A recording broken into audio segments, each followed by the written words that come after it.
Chapter 18. Malini. Stop, said Malini.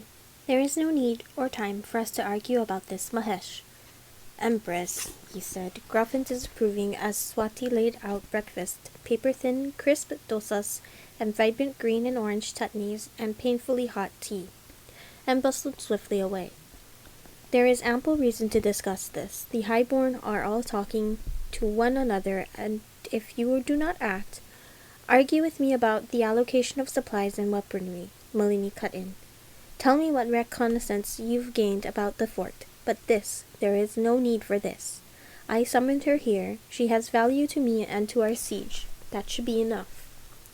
It isn't the value of one woman in war that concerns me, Mahesh said. It is the place of Ahiranya in this campaign and in your empire. We recognize that you have made peace with Ahiranya's new leaders, but no man of Parijatvipa views the Ahiranyi without suspicion. My men call them witches, monsters. There is not a single lord who will view that woman as his equal. Her blood and the history of her country, the magic she wields. He exhaled, shaking his head. You are traveling through dangerous waters, Mahesh warned her, as if she did not know that already. There are men who will say you are being used. And Malini had met Priya alone, met her without highborn to watch them, with no one to judge what passed between them, and measure who held the true power. The Ahiranyi witch, or the Parijatvipan empress with no throne. The Ahiranyi were instrumental to my escape from the prison my brother Chandra arranged for me. That does not make me their creature. I was not suggesting it did, Mahesh said, sounding aggravated. Oh, you were, thought Malini.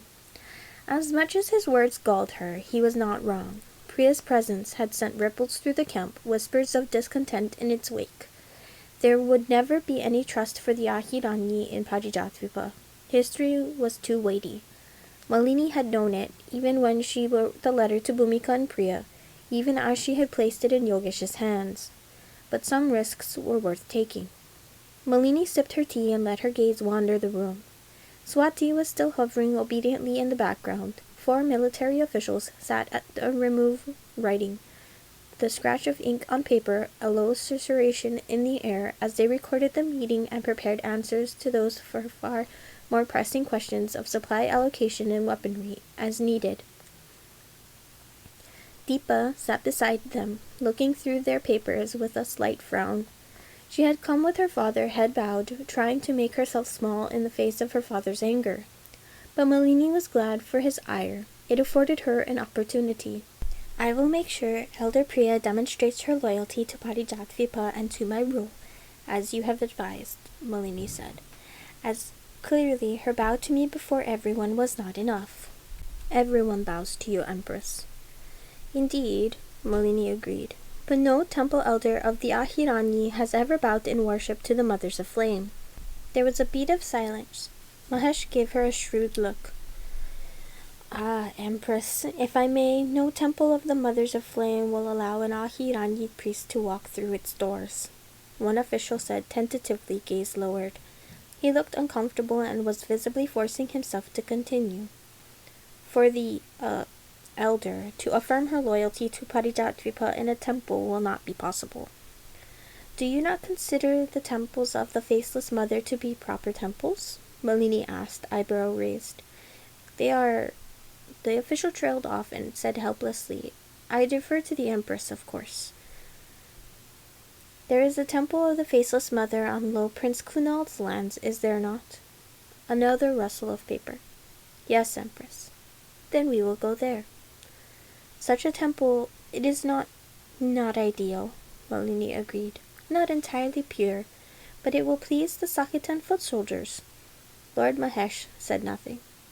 I think it will suffice, Mahesh, Malini said.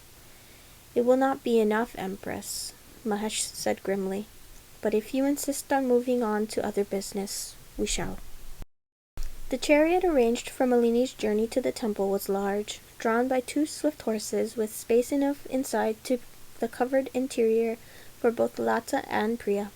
But Lata agreed easily enough to travel with Sima, leaving Priya and Malini alone. Rati, Razia, and Deepa remained behind.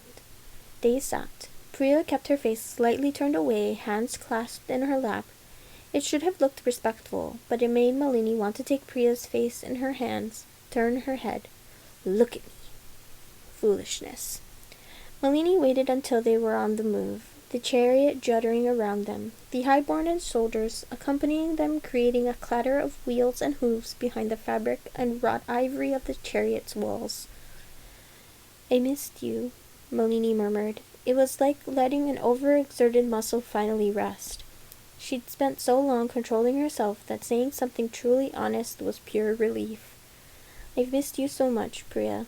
I'm so glad you're here. I told you I'd come if you asked me to, Priya said immediately. Her head was still lowered, but it turned a little at the sound of Malini's voice.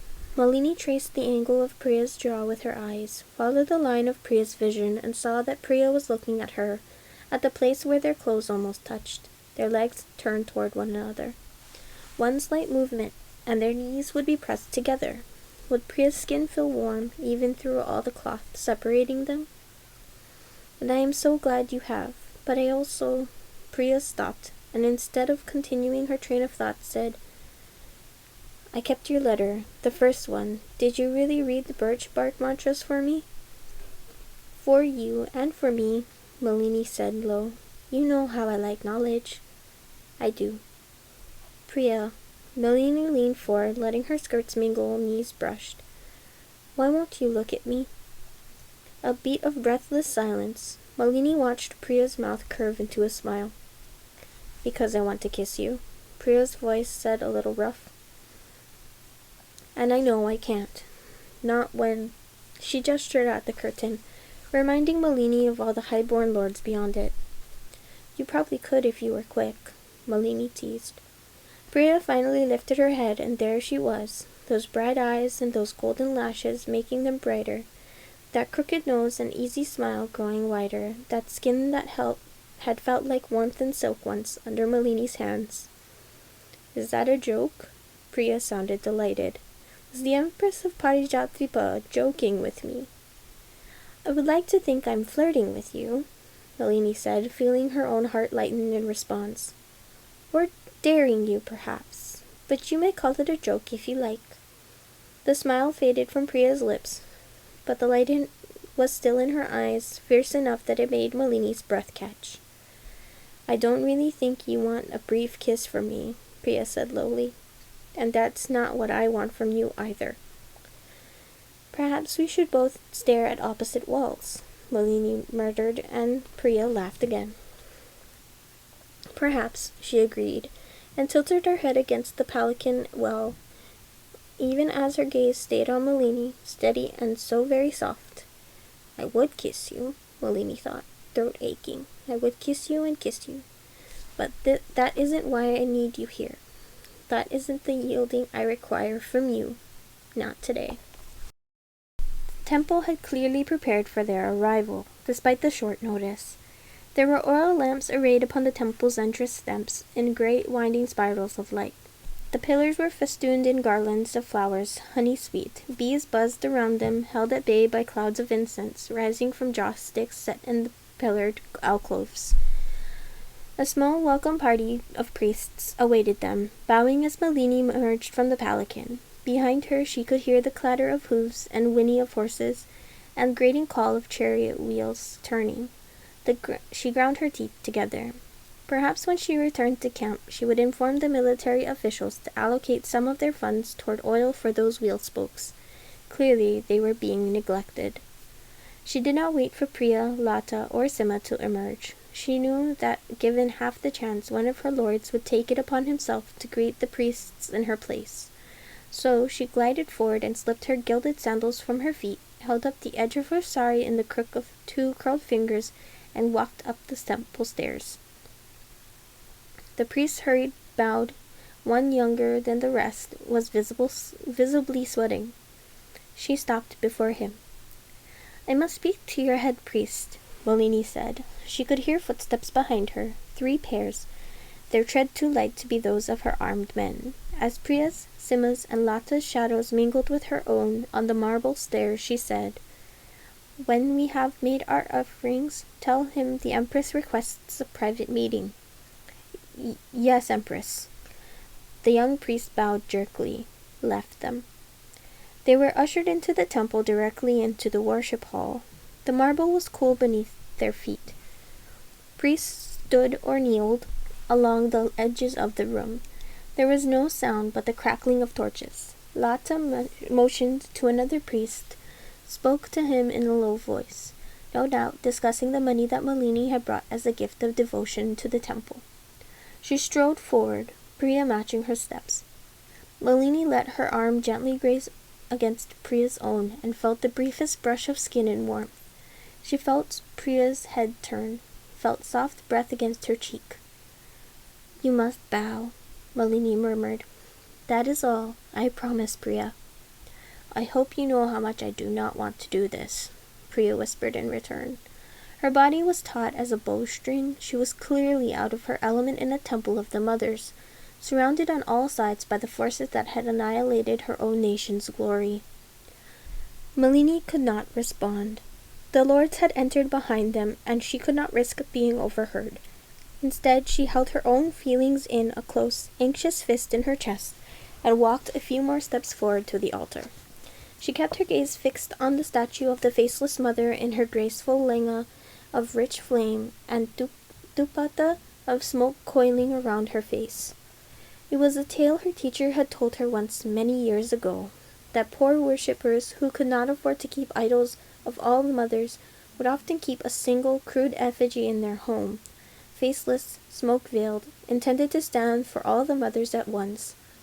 In the generations since, Sakitan commoners had begun to worship the mothers as one, the faceless mother, who was all and none of them at once, a figure who stood for all the mothers of flame who had been or would be.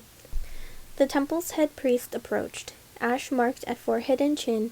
He held out flowers on a beaten copper tray. His wrists were inked, names in scrolling script that wound together in whorls and knots. "Empress," he said, lowering his eyes, "we are honored." "It is my honor," Malini said, taking the flowers from him and the needle-darted thread that lay by her side. "Any opportunity to venerate the mothers brings me joy." She pressed the needle through the first flower as the priest began to pray, began to weave a garland, the scent of roses and marigolds rich on her fingertips. Priya walked forward. There was a moment, a pause like the brief silence before a rising storm, and then Priya bowed, pressing her head to the ground before the mothers. Witnessed by Malini's own loyal men, she held the position for 2 heartbeats, 3, 4. Good. Then she stood once more, preparing at the behest of the priest, murmuring into her ear, Malini saw, to bow to Malini too, a gesture of her obedience to Parijatvipa. Malini turned to mirror her without hesitation, without thought. Malini took Priya by the arm, stopping her motion. The garland was crushed between them, bruised and richly fragrant.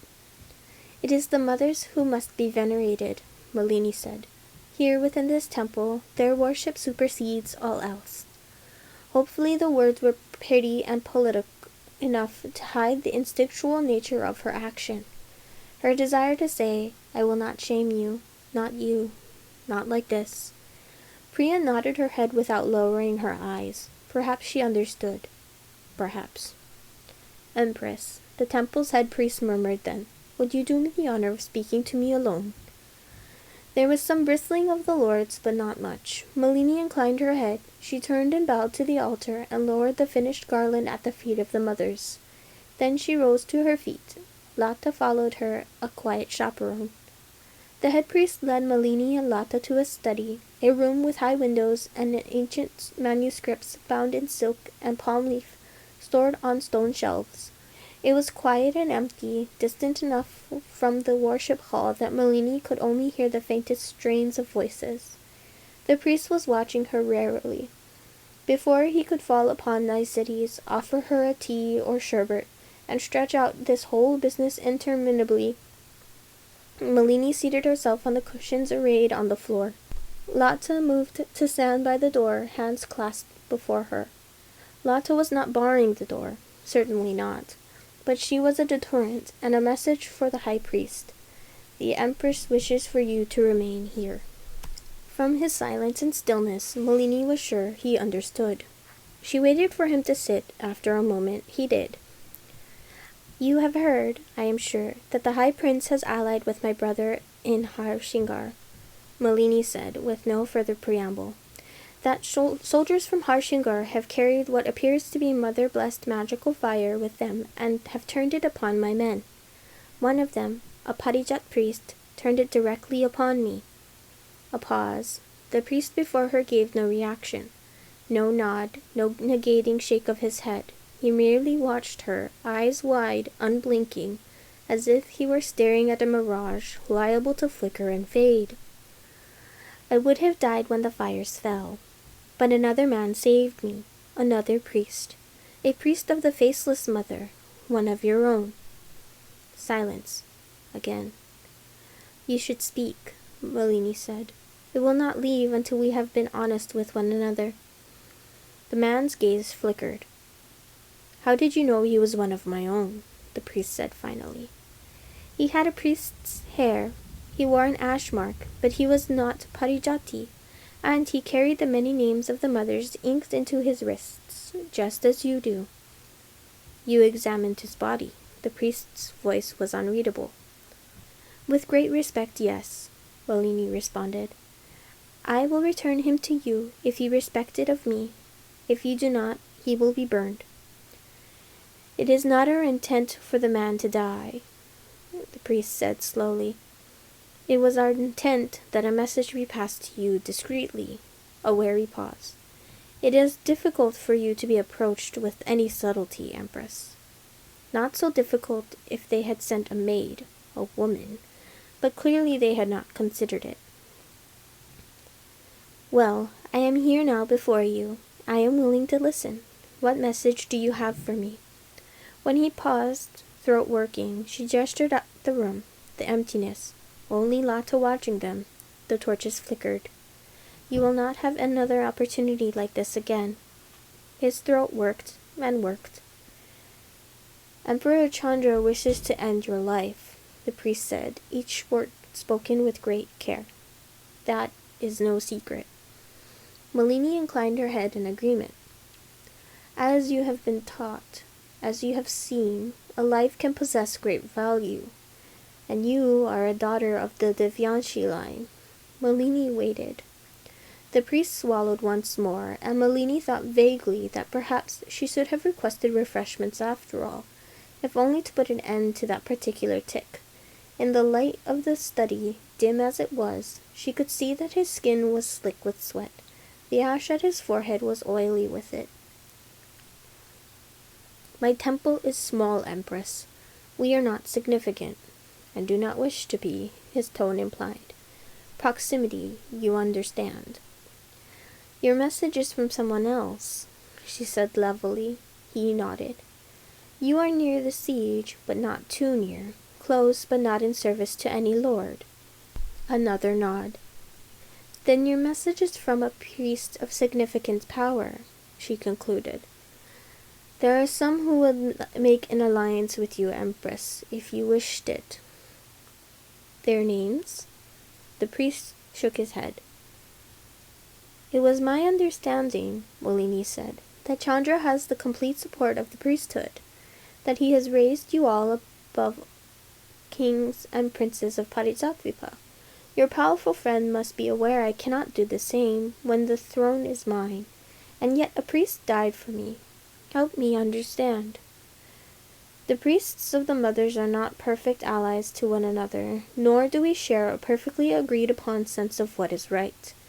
What we share in common is a desire to do right, to walk the righteous path.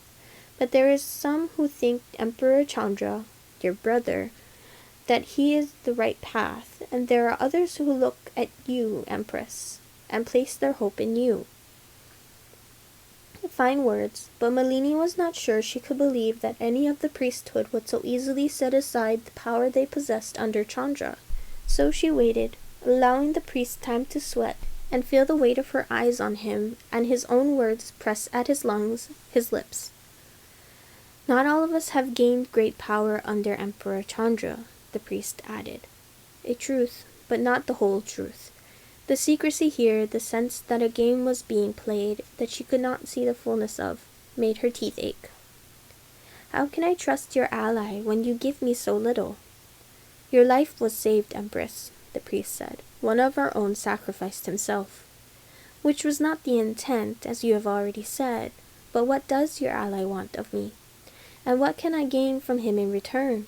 Can you tell me this, priest? What can you gain? I have a gift for you, Empress, from the man himself. The priest rose abruptly to his feet, turning away from her and walking over to his manuscripts. Hidden beyond his books lay a small box, polished, carved from onyx. He kneeled down and held it out to Malini like an offering. She did not take it. A priest of the mothers almost destroyed my men and me, Malini said. Can I trust this gift, priest? I am not sure. There is no force more righteous in all of Parijatipa than priests of mothers, the man said, which was not what Malini had asked.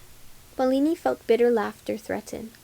She reminded herself that she was prophesied by the Nameless, that she had claimed to know the voices of the Mothers of Flame, that she had proclaimed that she had been chosen by them for the imperial throne. She had to believe in her power, to hold all those lies steady. She could not think of the day her heart sisters had burned.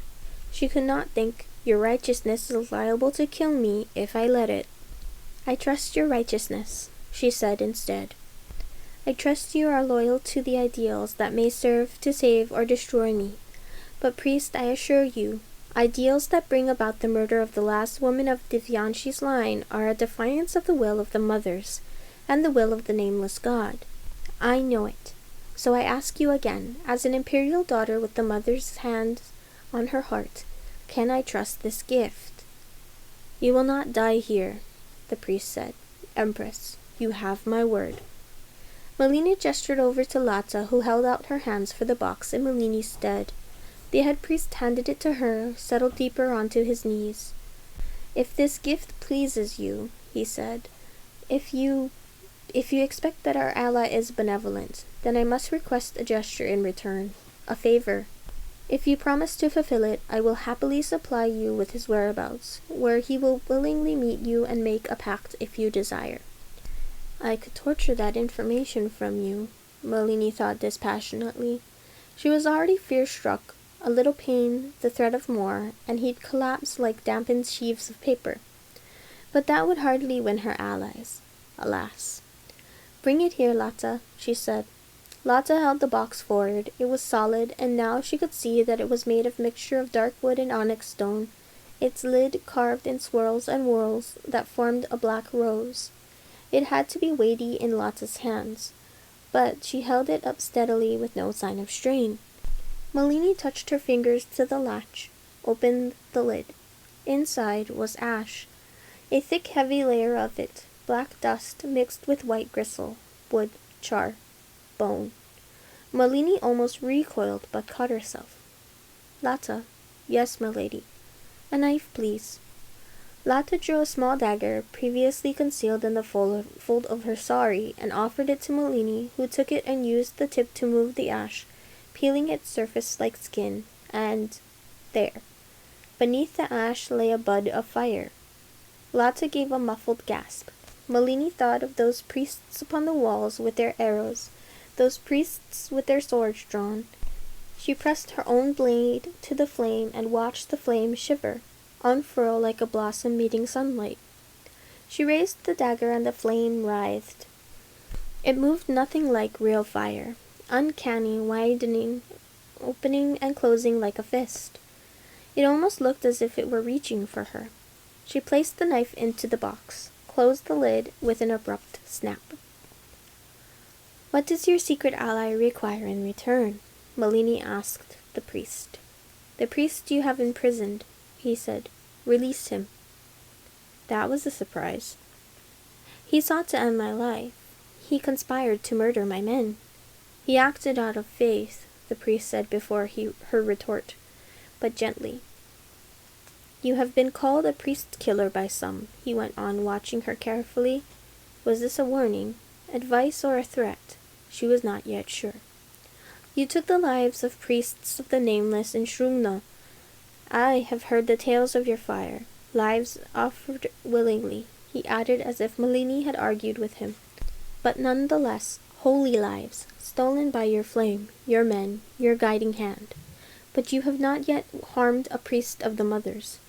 To fight the men who faced you from Sakata's fortress, that is an honorable battle, and no one will judge you for it. But to kill a priest of the Mothers who willingly entered your war camp, who kneeled before you, it cannot be forgiven. Malini gave herself a moment to breathe and weigh up her options. Then she nodded. Your ally must have very good spies to learn so swiftly what passes on a distant battlefield, she murmured. He is in Parijat, is he not?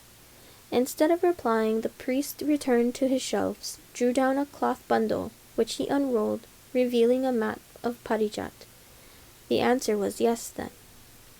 Let me show you the way, he said. I cannot give you his name, Empress. Even here, we call him the Faceless Son. He is a servant of the Faceless Mother, then, like you. Empress, the man murmured, inclining his head. His face was gray. He is not like me. That I can assure you. It was simple enough to return to the army encampment, to brush aside the concerns of her highborn, to summon Lata to her side and call for Yogesh and relay her orders even as she walked across the camp to her own tent, the folds of her sari rippling from the speed of her footsteps. You wish to release him.